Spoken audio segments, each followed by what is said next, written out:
Welcome to video session 7. In this session we'll continue to look at life from a more spiritual perspective, and we will begin to consider some of the institutions of our society. Now that we know a bit more about our presence and our purpose here in this material world of physical existence, perhaps this would be a good opportunity to take a look at some of the institutions that have been established here by humankind. Some have the purpose of helping us to better understand God and to help us feel and perhaps even become closer to Him while we're here. Others have the purpose of helping us to better understand our world and each other and how we can relate to and get along in our relationships with both. Perhaps we can learn more about our belief systems, ideas, ways of thinking, and ways of looking at things, all from a somewhat different perspective. Religion is one of those belief systems, and the variations within religious beliefs seem almost endless. Religion can be a way for individuals to practice their spiritual beliefs with others of like mind. This practice generally focuses on an object of worship, often a supreme being that by one name or another many call God or Creator. The focus is generally a form of worship, seeking to please and serve the object of that worship, which, as indicated, is often a supreme being that by one name or another is generally called God. This practice usually includes trying to live in the highest way possible, thereby being more likely to please God. A particular religion usually results from a person within a given society whose life so strongly expresses the epitome of righteousness and good, manifested as a life of obedience and service to God, that this person's life stands as a beacon, lighting a path that others can follow in order that they also may please, obey, and serve God.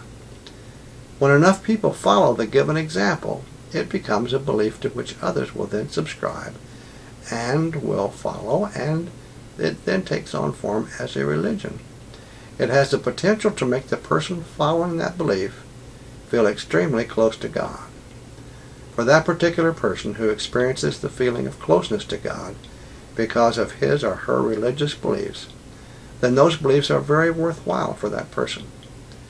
Anything that uplifts a person spiritually is very beneficial to that person's being, whether it's a church service, a beautiful piece of music, a beautiful scenic view, or even witnessing or being a part of the feeling of compassion or universal love that one human being can have for another. Such experiences can fill our heart with love, fill our eyes with tears of joy, and thrill our soul. All are spiritually beneficial, especially when we feel that wonderful tingle, that special shiver all along our spine. Unfortunately, not all beliefs are as uplifting or as beneficial as those who practice them perceive them to be. Satanic worship, for example, I do not consider as religion at all, in the commonly accepted sense of the word, but instead is anti-religion and anti all of the purposes of religion in the same sense. There are also those who call themselves witches and carry on the practice of the rituals associated with their beliefs. I realize that there may be many who will disagree with me on this particular subject, and I mean no disrespect or offense to any person when I say that there is a guideline that one would be wise to follow.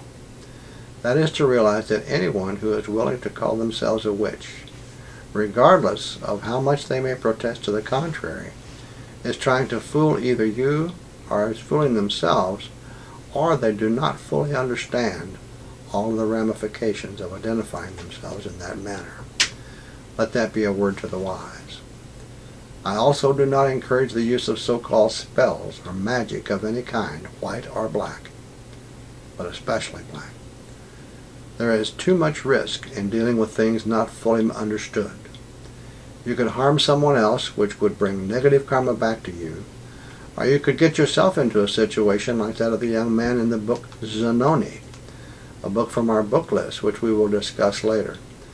This young man dabbled with things that he did not even begin to understand, and brought himself and others great misery. If you seek first the right things in your life, That which you need will be provided. It may not be all that you want, but I have found in my own experience that it will be enough. Using spells or magic implies that one feels one knows enough to alter the natural order of things to be the way one wants them to be, or believes that they should be. There is no waiting around to let thy will be done for that person. If you have seen the movie The Last Unicorn, you know that the young magician, so-called, had far greater success when he took the approach of saying, "Magic, magic, do as you will." In other words, let thy will be done, than he did by simply trying that which he thought would be best. With the tarot, you have a somewhat similar situation. Divining the future infers that you're in a hurry to find out what's ahead. It's not always best to have that information in advance. Some of us insist that we want or need a blueprint to know what is ahead. Then if we don't happen to like what we find, we decide that magic is needed to change it about, to better suit us. This is not the true purpose of the tarot, nor is using magic to change our lives necessarily the best use of the life that we came here to live and experience. Once again, please consider this as a word to the wise. Religion, when it does not include teachings designed to further the policies of unworthy political powers that be, then can bring many closer to God than they might be without it. The time is fast approaching, however, that will eventually see hundreds of millions of people coming to the realization that they do not necessarily need to have a church building or a priest or a pastor or anyone or anything else to act as an intermediary between themselves and God. They will find rather that they can learn to reach out to the spark of God that lives within themselves and within each of us, and experience the inexpressible joy of receiving a response. If learning how to bring about such a profound experience in your own life is of interest to you, then you're encouraged to watch, study, and watch again all the information that's in this series of video sessions that I created to help you to look at life from a more spiritual point of view. If you watch carefully, you will find that it will provide for you enough information, perhaps like a road map or a guidebook, to allow you to begin to take your first steps on the long and somewhat difficult, or at least sometimes difficult, journey toward that very worthwhile goal. While we're speaking about religion, we should point out the obvious, that there are quite a number of major world religions that are practiced by very large numbers of people on our planet. The total number of faiths that the people of Earth believe in and follow is somewhat staggering. This isn't a place, however, where you'll find the names of all those faiths, nor will you find here even the basic tenets of these many beliefs, since that information is adequately provided by other sources and would not add significantly to the fulfillment of the purpose for which this series of videos was created. It should be noted at this time, however, that these religious beliefs, followed by so many people around the world, most certainly provide spiritual comfort to a great many people. Those people assuredly are benefited by such experience as long as they and their beliefs are attuned to and follow positive forces, the greater light, the positive vibrations of the greater light. Generally, the most common circumstances under which these religious beliefs can sometimes cause problems for their followers are when one or more of a number of situations may occur. At this time, we'll consider two such possibilities. There are occasions when a member of one of the faiths reaches the point when that person is ready for additional spiritual growth, a higher level of thinking and living. The faith to which that person belongs may not have within the boundaries of its beliefs that which will satisfy the newly aroused spiritual appetite of the member. If not, questions may go unanswered, and inner feelings may no longer seem at ease. However, instead of providing for the new needs of the member, the particular faith or belief or religion may tend to make the member feel more and more restricted and less satisfied with answers and explanations, or the lack of them, about those feelings. From time to time, this does happen, Sometimes it results in members walking away from their beliefs and even walking away from closeness to the object of their beliefs, which for much of the world is God. In some such instances, after they've stepped away, they do not come back, and that is extremely regrettable. However, there are other times when the members move away from their beliefs, but then find that their spiritual understanding is being opened and expanded.